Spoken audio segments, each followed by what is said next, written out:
अस्सलाम वालेकुम नाज़रीन, आप यूट्यूब चैनल देख रहे हैं। मैं इमरान खान हूँ। फजल रहमान साहब की तकरीर जो है वो गले पड़ी हुई है सबके। फजल रहमान साहब के अपने भी गले पड़ी हुई है। उनके लोगों ने उनका बहुत साथ दिया। फजल रहमान साहब की पार्टी, उनके रहनुमा, उनके रिश्तेदार सारे उनके साथ खड़े हुए। सबसे ज़्यादा जो एतराज़ हो रहा है वो फजल रहमान साहब के एक जुमले पर हो रहा है। मुझे बहुत सारे लोगों ने पूछा कि जी आप बताएं ये जुमला ठीक है या गलत है। तो चले मैं अपना एनालिसिस भी आपको दे देता हूँ, क्योंकि मैं गुरेज कर रहा था इस चीज़ पे बात करने से।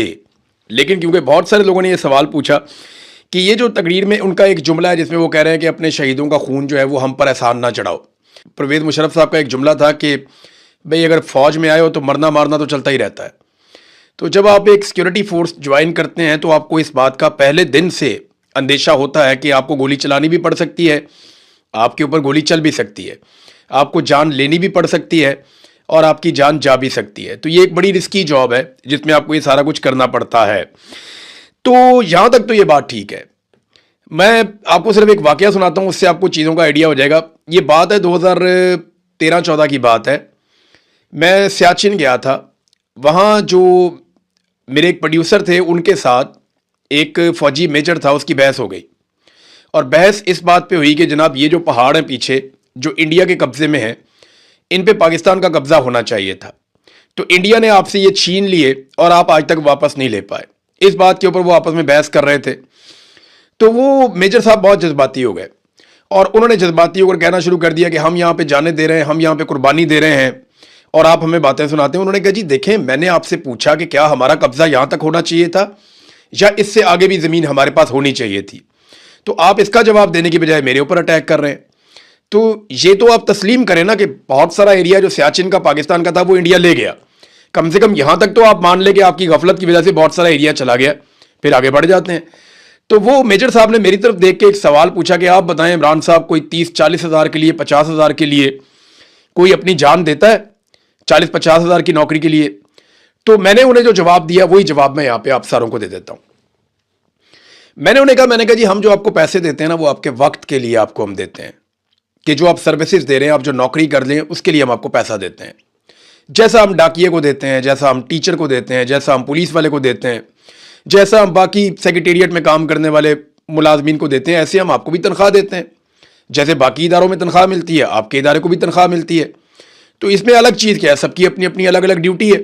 वो कहते हैं लेकिन आप बताएं कि कोई अपनी जान देता है इतने पैसों के लिए? तो मैंने कहा देखें, चाहे आपके इदारे का आदमी हो चाहे किसी भी इदारे का आदमी हो, जो भी अपनी जान देता है ना उसके बदले में हम उसे पैसे नहीं देते, उसके बदले में हम उसे इज्जत देते हैं, उसके बदले में हम उसे प्यार देते हैं। और यही एक कौम दे सकती है अपने शहीद को। तो फिर मेजर साहब के पास कोई जवाब नहीं था उसके बाद, और ना उनके पास पूछने के लिए कोई सवाल था।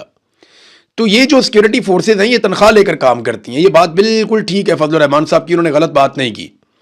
लेकिन जब ये लोग शहीद हो जाते हैं तो कौम इसके बदले में उन्हें प्यार करती है, कौम इसके बदले में उनका एहतराम करती है। और यही एक प्यार और एहतराम है, और ये एक जज्बा यही होता है ना कि मैं अपनी कौम के लिए जान दे रहा हूँ, मेरी कौम मुझे याद रखेगी, मैं हमेशा अपनी कौम की नज़रों में जिंदा रहूँगा, मेरे ख़ानदान वाले मेरे पे फ़ख्र करेंगे। यही एक बात होती है ना जो आप लड़ते हैं। कोई भी लड़ाई आप जब लड़ते हैं तो आपको ये होता है मैं अपनी कौम के लिए, अपने लोगों के लिए लड़ रहा हूँ। अरशद शरीफ के दिमाग में भी यही था ना कि मैं अपनी कौम के लिए आवाज़ उठा रहा हूँ, आने वाली नस्लों के लिए आवाज़ उठा रहा हूँ, लोग मुझे याद रखेंगे। आज लोग अरशद शरीफ को याद भी रखते हैं, प्यार भी करते हैं। लेकिन देखिए मसला तब पैदा होता है जब आप अपने ही लोगों को मारना शुरू हो जाते हैं। तो फिर लोगों को गिले शिकवे याद रहते हैं, कुर्बानियां लोग भूल जाते हैं। और यही इस वक्त पाकिस्तान में इदारों के साथ हो रहा है। ऐसा नहीं है कि इदारों ने कुर्बानियां दी, पुलिस ने सबसे ज्यादा कुर्बानियां दी हैं। उसके बाद दहशतगर्दी की लड़ाई में फौज ने भी कुर्बानियां दी हैं। लेकिन सबसे बड़ी कुर्बानी जो दी वो पाकिस्तान के सिविलियंस ने दी है। सबसे ज्यादा जानें सिविलियंस की गई हैं दहशतगर्दी के खिलाफ लड़ाई में, और वो सारे भी उतने ही बड़े शहीद हैं जितने बड़े हमारे सिक्योरिटी फोर्सेज के लोग शहीद हैं। ये सारे लोग जो है वो शोहदा है, तो सारों का एक जैसा एहतराम होना चाहिए ना। हम तो फर्क नहीं करते, लेकिन ये जो फर्क किया जा रहा है इस वक्त, बलूचिस्तान की सड़कों पे 30 शोहदा के लाशें पड़ी हुई हैं, उनसे सौतेलों जैसा सलूक क्यों किया जा रहा है? मेरा ये सवाल है, कोई मुझे इसका जवाब दे दे। देखिए फजल रहमान साहब के जुमले में ये आप एतराज कर सकते हैं, जो लोग एतराज कर रहे हैं उस एक जुमले के ऊपर, वो जायज एहतजाज है कि आप शोहदा के बारे में आप इस तरह बात बेशक ना करें। लेकिन क्या शोहदा का एहतराम पाकिस्तान की रियासत कर रही है? मेरा सवाल यह है, क्या इन पुलिस वालों की जो वर्दी है वो ज्यादा सस्ती है? क्यों उनके चेहरे जो है वो पाकिस्तान के टीवी चैनल्स पर नहीं दिखाए जा रहे? मेरा सवाल है, मुझे इसका जवाब दें आप। क्यों उन पर गमगीन नगमों वाले म्यूजिक क्यों नहीं चलाए जा रहे, उनके ऊपर मोन्टाजेस क्यों नहीं बनाए जा रहे, क्यों उनके चेहरे बार बार टीवी चैनल्स पे नहीं दिखाए जा रहे? मेरा सवाल है, मुझे इसका जवाब दे। क्यों अभी तक आईएसपीआर की जानिब से इन शोधा पर कोई नगमा जारी नहीं किया गया? मेरा सवाल है, मुझे इसका जवाब दें। क्यों अभी तक नेशनल मीडिया को जाए वकुआ पर नहीं ले जाया गया? मेरा सवाल है ना, मुझे इसका जवाब दें। अभी तक क्यों वॉर रूम नहीं बनाकर दिखाए गए मीडिया के ऊपर, जो हमेशा बनाकर दिखाए जाते हैं? क्या ये जो पुलिस वाले हैं इनकी वर्दी सस्ती है, या ये कौम के बेटे नहीं है, या इनका खून सस्ता है? मेरा सवाल है ना, देखें, जब शहीद की इज्जत होगी तो सबकी इज्जत होगी। चाहे कोई बॉर्डर के ऊपर शहीद हो जाए, चाहे कोई दहशतगर्दों से लड़ता हुआ शहीद हो जाए, चाहे कोई अपनी दुकान पे बैठा हुआ अपना कारोबार करने के लिए गया, वहां पे कोई धमाका करके उसको शहीद कर दे, तो ये सारे शहीद हैं, हमारे लिए सारे मोहतरम है।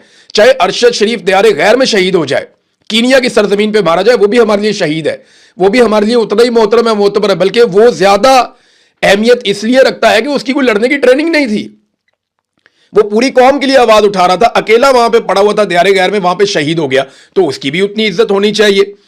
मेरा यह सवाल है कि क्यों अभी तक शोहदा के लवाहिकीन और उनके वारिसान के इंटरव्यू टीवी चैनल पे नहीं दिखाए जा रहे? क्या ये वर्दी इतनी सस्ती है कि आप नहीं दिखाएंगे? इनके साथ सौतेलों जैसा सलूक आप करेंगे तो आप खुद कंट्रोवर्सी में जा रहे हैं। पाकिस्तान के इदारे एक तफरीक पैदा कर रहे हैं जो नहीं होनी चाहिए। ये क्या वजह सिर्फ ये है कि ये आपके अजाइम या आपके मकासद के रास्ते में नहीं मारे गए, या ये सस्ते लोग थे, या इनका खून सस्ता था? देखिए, अमेरिका ने अपने एक पायलट को बचाने के लिए, देखें, शेर तो हमें यह भी सुनाए जाते हैं कि काफिर हो तो शमशीर पे करता है भरोसा, मोमिन हो तो बेतेग भी लड़ता है सिपाही। ये जगह जगह लिखे हुए हैं। हमें एस्टेब्लिशमेंट के लोग ये शेर सुनाते हैं बार बार जज्बाती करने के लिए, और बहुत सारे इस तरह के। लेकिन मेरा सवाल यह है कि वहां पे लड़ने के लिए क्यों नहीं गए जहां पे आपके पास बेशुमार असला था? वो तो बेचारे आपका इंतजार करते रहे, वो तो आपको देखते रहे। अमेरिकन पायलट एक गिर गया था ईरान के अंदर। अमेरिका ने तारीख का महंगा तरीन और मुश्किल तरीन ऑपरेशन किया अपने पायलट को निकालने के लिए। याद है आपको? थोड़ा अर्सा पहले की बात है। डोनाल्ड ट्रंप वगैरह ये दो रातें सोए ही नहीं सारे लोग। इन्होंने व्हाइट हाउस के अंदर पूरा एक वॉर रूम बना दिया था और पूरा एक ऑपरेशन किया गया था बहुत बड़ा, जिसपे अरबों रुपए इन्होंने खर्च कर दिए थे कि हमने हर हाल में कई अपना सामान इन्होंने कीमती जाया करवा दिया, अपने एयरक्राफ्ट जाया करवा दिए। लेकिन ये अपने एक एक बंदे को ईरान से निकाल कर लेकर गए। जब ईरान में पायलट गिरा था, वो वाकया आपको याद होगा। तो हम अपने 30 जवानों को किसके रहमो करम पे छोड़ रहे थे?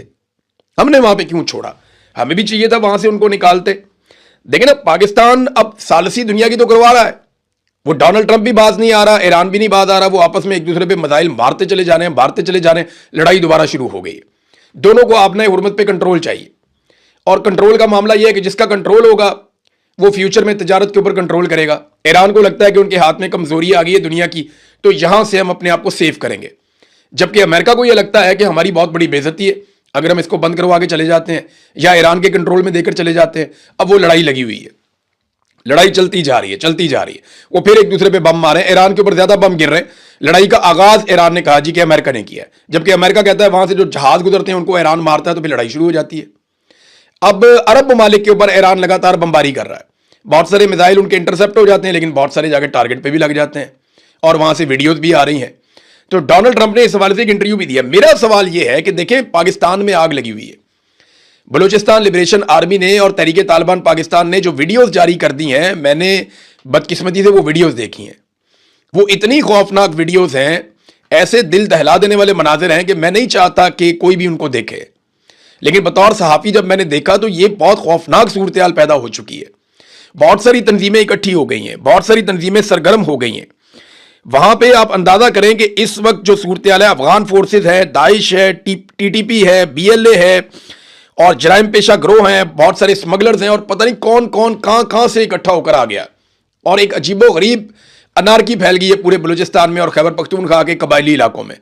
इनको रोको जाके। दुनिया की सालसी आप छोड़ दें, कश्मीर के अंदर आपने आग लगाई हुई है, एक नफरत की आग वहां पे भड़क रही है।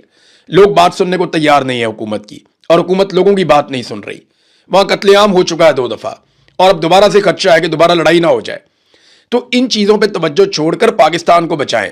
इस वक्त पाकिस्तान में सालसी की और बातचीत करने की जरूरत है। देखिए, इससे कुछ अफसरान को तो फायदा हो जाएगा, कुछ लोग अपनी नौकरी या कुर्सी पक्की कर लेंगे, लेकिन इस खेल के बाद नुकसान पाकिस्तान का होगा और पाकिस्तान के इदारों का होगा। اور ہمیں قیمت اس کی چکانی پڑے گی، آپ جو مرضی کر لیں۔ جس لیول کی یہ لڑائی آپ کے گلے پڑ گئی ہے نا، یہ لڑائی قومی یکجہتی کے بغیر لڑنا ممکن ہی نہیں ہے۔ عمران خان کو، مارنگ بلوچ کو آپ کو باہر نکالنا پڑے گا، سیاسی قیدیوں کو باہر نکالنا پڑے گا، ان کے ساتھ بات چیت کرنی پڑے گی۔ قومی لشکر بنانے کی بجائے آپ کو قوم کی بات سننی پڑے گی۔ دیکھیں قومی لشکر یہ کیوں کہتے ہیں کہ بنانا ہے، دیکھیں 3 اس کی بڑی وجوہات ہیں جس وجہ سے یہ قومی لشکر بنانا چاہتے ہیں۔ نمبر 1 وجہ یہ ہے کہ عوامی سطح پر کوئی بھی آپریشن ہوتا ہے تو مکمل طور پہ تعاون چاہیے۔ تعاون بالکل نہیں ہے، عوامی حمایت بالکل نہیں ہے کسی بھی آپریشن کے ساتھ۔ اور دوسری اس کی وجہ یہ ہے کہ وہ ڈی مورال ہو جاتی ہیں فورسز۔ تو آپریشنز تو آپ مورال کے ساتھ کرتے ہیں، نعرے لگاتے ہوئے کرتے ہیں، تو جب آپ ڈی مورال ہو جائیں گے تو پھر آپ آپریشنز کیسے کریں گے؟ تیسرا اس کا جو ریزن ہے کہ انٹیلیجنس فیلئر ہو رہا ہے۔ جب تک آپ کا لوکل آپ کے ساتھ نہیں ہوگا، مقامی آبادیاں آپ کے ساتھ کھڑی نہیں ہوں گی، آپ کو انٹیلیجنس نہیں ملے گی، تو آپ کو آپریشنز میں کامیابی نہیں ملے گی۔ اب یہ 3 بڑی ریزنز ہیں، لوگ ساتھ نہیں کھڑے ہو رہے۔ دیکھیں اگر لشکر ہوگا تو عوامی تائید بھی مل جائے گی، معلومات بھی ملیں گی اور مورال بھی بہتر ہو جائے گا۔ اب یہ لشکر نہیں ہے تو یہ بھی نہیں ہو رہا۔ اب لشکر والوں کے ساتھ پرابلم یہ ہے کہ وہ جب بھی لشکر بنا کے لڑتے ہیں بعد میں وہ اکیلے رہ جاتے ہیں۔ جو لوگ سوات میں، صرف میں آپ کو بتا رہا ہوں، لشکر بنا کر لڑے تھے، ان میں سے درجنوں کی ٹارگٹ کلنگ ہوئی ہے، اور بہت سارے سردار جو فرنٹ پہ لیڈ کر رہے تھے اور ٹی ٹی پی کے ساتھ لڑ رہے تھے، بعد میں ٹی ٹی پی کے ساتھ تو معاملہ طے کر لیا جنرل باجوہ نے۔ جنرل باجوہ نے آگے ٹی ٹی پی کے ساتھ معاملہ طے کر لیے، اور وہ جو لوگ لڑتے رہے وہ بیچارے اپنے گھروں میں سے، دیکھیں نا فوج تو ایک ادارہ ہے، ان کے پاس سیکیورٹی ہے، ان کے پاس پورا انتظام ہے، بختر بند گاڑیاں ہیں، بلٹ پروف گاڑیاں ہیں، جدید ویپنز ہیں، ٹینکس ہیں، ہیلی کاپٹرز ہیں، جیٹس ہیں، ہر چیز ہے ان کے پاس۔ بہت بڑی نفری بھی ہے، ہر وقت مسلح افراد ساتھ رہتے ہیں، ان کے ہتھیار بند لوگ رہتے ہیں، وہ ہمیشہ تیار رہتے ہیں۔ لیکن یہ جو لشکر ہے، ان میں کوئی تاجر ہے، کوئی ان میں زمیندار ہے، کوئی ان میں چھوٹا سردار ہے، کوئی ان میں بڑا سردار ہے، کوئی ان میں دکاندار ہے۔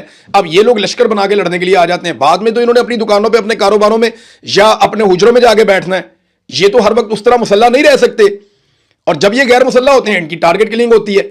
اور جنرل باجوہ نے جیسے آ کر صلح کر لی، کل کو ایک اور آئے گا آ کے ان کے ساتھ صلح کر لے گا، لشکر انہیں مارے گا، بعد میں آگے صلح کر لے گا، صلح ہو جائے گی، وہ ان کی ٹارگٹ کلنگ کریں گے، وہ قبائل آپس میں کئی دہائیوں تک پھر لڑتے رہیں گے۔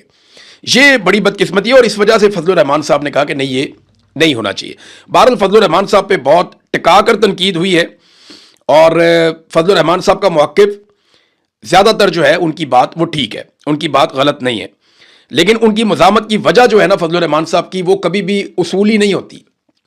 ان کی مزاحمت کی وجہ زیادہ تر وصولی ہوتی ہے، اور فضل الرحمان صاحب وصولی کر لیتے ہوتے ہیں۔ فضل الرحمان صاحب کو یہ نظر آ رہا ہے کہ یہ سیٹ اپ نہیں چل رہا، اور پاکستان کو ایک نئے الیکشن کی طرف جانا پڑے گا، اور جب بھی کوئی عمران خان صاحب سے بات کرے گا، جو اب نظر آ رہا ہے کہ اس کے بغیر گزارا کوئی نہیں ہے، تو الیکشن کی طرف ہی جانا پڑے گا، اور الیکشن میں اسی پولیٹیکل پارٹی کو ووٹ ملے گا جو اینٹی اسٹیبلشمنٹ بیانیہ بنائے گی۔ تو فضل الرحمان صاحب نے اینٹی اسٹیبلشمنٹ بیانیہ بنا لیا، اور فضل الرحمان صاحب کے بعد یہ سہولت بھی ہے کہ وہ جب چاہیں اینٹی اسٹیبلشمنٹ بیانیے سے واپس بھی آ سکتے ہیں، یعنی ان کی پولیٹیکل پارٹی میں فضل الرحمان صاحب کی وہاں جمہوریت نہیں ہے۔ ایسا نہیں ہے کہ فضل الرحمان صاحب نے ایک بات کہہ دی تو ساری پارٹی ساتھ کھڑی ہو گئی، اور جب انہوں نے دوسری بات کی تو پارٹی خلاف ہوگی، وہ نہیں ہوتا۔ وہ عمران خان صاحب کی پارٹی میں ہوتا ہے، پیپلز پارٹی میں بھی ہوتا تھا، اب نہیں ہوتا۔ لیکن یہاں فضل الرحمان صاحب کو تو ستے خیرہ، وہ اگر کل کو یہ کہہ دیں کہ جی میں خود لشکر بنا رہا ہوں تو اس سے کوئی فرق نہیں پڑے گا، ان کی پارٹی ان کو کہے گی ٹھیک ہے جی فضل الرحمان صاحب اوکے کرو، تو ان کو مخالفت کا سامنا نہیں کرنا پڑے گا۔ انکنڈیشنل سپورٹ رہتی ہے فضل الرحمان صاحب کے پاس، وہ ان کی پارٹی میں ایک جس کو وہ کلٹ عمران خان کو کہتے ہیں نا، ایکچولی ان پولیٹیکل پارٹیز میں چھوٹے چھوٹے یہ کلٹ موجود ہیں۔ اب خیبر پختونخوا میں اور بلوچستان میں فضل الرحمان صاحب کہتے ہیں ان کی حکومت بن جائے، تو عوامی مقبولیت کے لیے تھوڑا اینٹی اسٹیبلشمنٹ ہونا پڑے گا، اور اسٹیبلشمنٹ کو یہ سوٹ کرے گا اگر فضل الرحمان صاحب کی حکومت بن جاتی ہے، یا وہ کچھ مقبول ہو جاتے ہیں، کچھ سیٹیں جیت جاتے ہیں، کولیشن گورنمنٹ بھی بنا لیتے ہیں، تو فضل الرحمان صاحب اسٹیبلشمنٹ کو سوٹ کریں گے عمران خان کی جگہ پہ، کیونکہ عمران خان بہت مشکل آدمی ہے۔ اور دیکھیں جو لشکر بنانے کی بات ہوئی نا، وہ فضل الرحمان صاحب سے کسی نے نہیں کہا کہ لشکر بناؤ۔ فضل الرحمان صاحب کی پارٹی کے کچھ لوگ ہیں جو اسٹیبلشمنٹ کے بہت قریب ہیں پہلے ہی، ان لوگوں کو یہ کہا گیا ہے کہ آپ لوگ لشکر بنائیں۔ میں ان لوگوں کے نام بھی جانتا ہوں جن کو کہا گیا کہ لشکر بنائیں، اور ان لوگوں نے فضل الرحمان صاحب کو یہ بات بتائی ہے، اور وہ لشکر بنا بھی لیں گے کیونکہ ان کی ایسی حیثیت ہے۔ اس سے پہلے یہ وہی لوگ ہیں جو آئینی ترمیم ہو رہی تھی، اس وقت بھی فضل الرحمان صاحب سے باغی ہو رہے تھے، تو یہ لوگ اسٹیبلشمنٹ کی زیادہ بات مانیں گے، فضل الرحمان صاحب کی یہ لوگ بات نہیں مانیں گے۔ اچھا، فضل الرحمان صاحب نے ایک نیا بیان بھی جاری کر دیا ہے، اور اس بیان میں جو فضل الرحمان صاحب کی باڈی لینگویج ہے نا، وہ اس میں کچھ گھبراہٹ نظر آ رہی تھی۔ میں نے پہلی دفعہ دیکھا کہ فضل الرحمان صاحب تھوڑا سا پریشان، ان کے چہرے پہ پریشانی نظر آ رہی تھی، क्योंकि बहुत तनकीद हुई फजलुर रहमान साहब पे, उनकी माजी में तारीफें करने वाले लोगों ने भी तनकीदें की और एस्टेब्लिशमेंट ने अपने सारे कारतूस चला दिए फजलुर रहमान साहब के ऊपर। दूसरी तरफ जो फजलुर रहमान साहब खुद हैं वो अवामी सतह पर ट्रेंडिंग कर रहे हैं। अब उन्होंने ये फैसला करना है कि उन्होंने अवाम के साथ खड़े होना है या वापस एस्टेब्लिशमेंट के कैंप में जाना है। इस वक्त जो टॉप 5 ट्रेंड चल रहे हैं उनमें एक है मौलाना की ललकार, दूसरा चल रहा है प्रोपेगेंडा छोड़ो अमन दो, तीसरा चल रहा है लश्कर नहीं खुद लड़ो, चौथा चल रहा है कि नेशन स्टैंड विद मौलाना और पांचवा चल रहा है मौलाना कदम बढ़ाओ।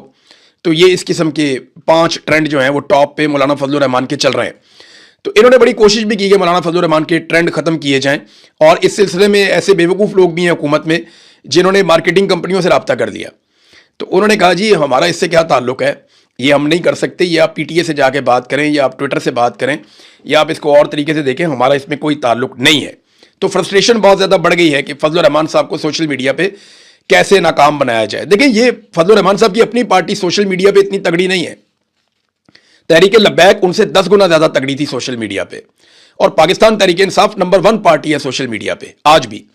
ये अवामी तायीद है जो फजलुर रहमान साहब को मिली है उनके मौक़िफ़ की वजह से। वो अपना मौक़िफ़ बदलेंगे, देखेंगे यही अवाम सारी की सारी फजलुर रहमान साहब के खिलाफ हो जाएगी, फिर फजलुर रहमान साहब अपना कोई ट्रेंड बना के चला के दिखा दें तो वो नहीं बना पाएंगे, ना वो चला पाएंगे, वो कर नहीं पाएंगे।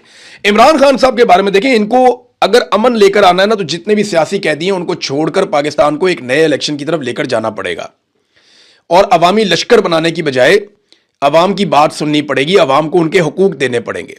फिर आप देखिएगा पाकिस्तान में आहिस्ता आहिस्ता अमन आ जाएगा और ये दहशतगर्द ये अकेले होते चले जाएंगे। अब इन दहशतगर्दों को सपोर्ट इसलिए मिल लेती है क्योंकि सिक्योरिटी फोर्सेस से लोग नाराज हैं, और वो नाराज इसलिए है कि सिक्योरिटी फोर्सेस अपने ही लोगों पे गोली चला देती हैं। कश्मीर में आपने ये देख लिया, डी चौक में आपने ये देख लिया, मुरीदके में आपने ये देख लिया, 9 मई को आपने ये देख लिया। तो आप बार बार ये होता हुआ देख रहे हैं पाकिस्तान में, तो लोगों के अंदर अब रिजेंटमेंट पैदा हो गई है।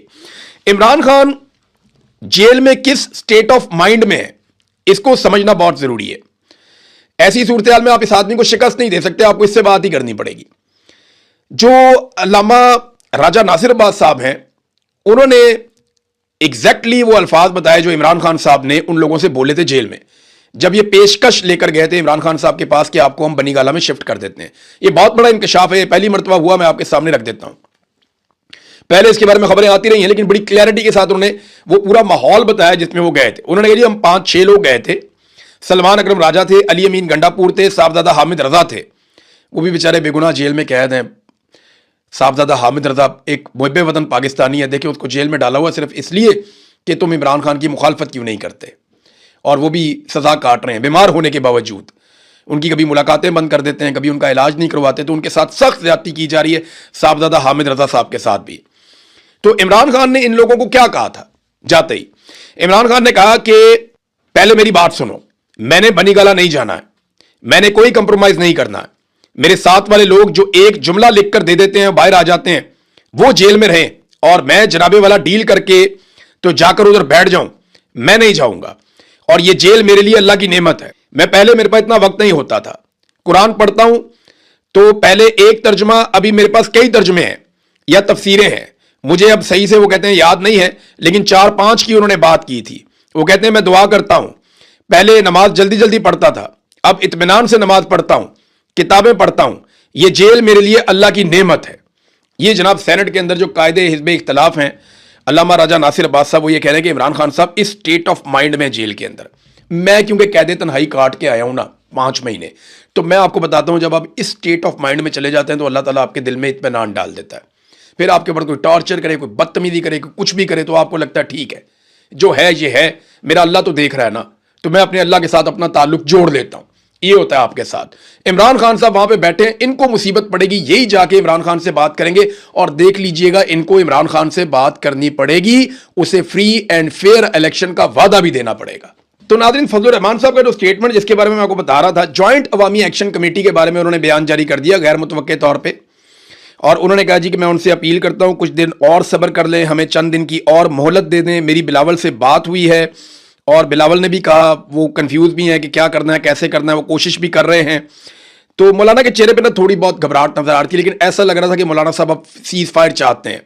और मेरे ख्याल में बिलावल से रब्ता करने की मौलाना की एक वजह यह भी हो सकती है कि मौलाना चाह रहे हों कि मामला किसी जगह पे तय हो जाए, और उसके बाद मौलाना साहब ने यह बताने के लिए کہ میरा بلاول سے رابطہ ہو گیا ہے. یہ اسٹیٹمنٹ بھی انہوں نے چند منٹ کا جاری کیا ہے اور اس میں اپیل کی ہے جوائنٹ عوامی ایکشن کمیٹی سے کہ آپ نے ابھی کوئی اور ایکشن نہیں لینا. لیکن فضل الرحمان صاحب ابھی تک جوائنٹ عوامی ایکشن کمیٹی سے ملاقات نہیں کر پائے, ان لوگوں کے بیچ میں نہیں گئے. بہت سارے رہنما وہاں پہ گئے, بہت سارے لوگوں نے جا کر ان سے ملاقاتیں کی, لیکن مولانا فضل الرحمان صاحب ابھی تک جا کر ملاقات نہیں کر پائے. ہاں, بلاول پہنچ گئے مظفر آباد, اور بلاول اور مولانا فضل الرحمان صاحب جو ہیں وہ مل کر الیکشن لڑ رہے ہیں آزاد کشمیر میں. اگر اسٹیبلشمنٹ بہت زیادہ غصے میں رہی اور مولانا فضل الرحمان صاحب واقعی ڈٹ گئے تو پھر یاد رکھیے گا کہ مولانا فضل الرحمان صاحب کو آزاد کشمیر میں پاکستان پیپلز پارٹی اکیلا چھوڑے گی اور وہ جو ایک الائنس بنایا گیا ہے وہ الائنس ختم ہو جائے گا. لیکن دیکھتے ہیں یہ ہوتا ہے یا نہیں ہوتا. مولانا صاحب نارملی اچھی ڈیل کرنے کے عادی ہیں اور اچھی ڈیل کرنے میں مہارت رکھتے ہیں. امید ہے کہ مولانا صاحب ہمیشہ کی طرح ایک ڈیل کر پائیں گے. ناظرین, جاتے جاتے ایک چھوٹی سی خبر آپ کو میں دیتا ہوں. سعودی عرب نے ایشیائی ممالک کو خریداری کرنے کی صورت میں $11 فی بیرل تک کا ریلیف دیا ہے. ٹھیک ٹھاک ریلیف ہے, $11 فی بیرل تک کا ریلیف دیا ہے پیٹرول میں سعودی عرب نے. ہمارا زیادہ تر جو تیل ہے وہ سعودی عرب سے آتا ہے, لیکن حرام ہے کہ حکومت نے ایک پیسے کا بھی ریلیف پاکستانیوں کو دیا ہو. سعودی عرب ایشیائی ممالک کو ریلیف دے رہا ہے, لازمی بات ہے ہمیں تو ضرور ملے گا, کیونکہ ہم تو جناب سعودی عرب میں فوج بھی بھیج چکے ہیں, دفاعی معاہدہ بھی کر چکے ہیں, اور آج تک قوم کو بتایا بھی نہیں کہ ہم نے معاہدہ کیا کیا ہے. لیکن اچھی بات ہے, ریلیف تو سعودی عرب نے ضرور دیا ہوگا, لیکن پاکستانی عوام کو ٹکے کا ریلیف انہوں نے نہیں دیا, بلکہ الٹا عوام کی انہوں نے جیبیں کاٹی ہیں. اب تک کے لیے اتنے, اپنا خیال رکھیے گا, اپنے چینل کا بھی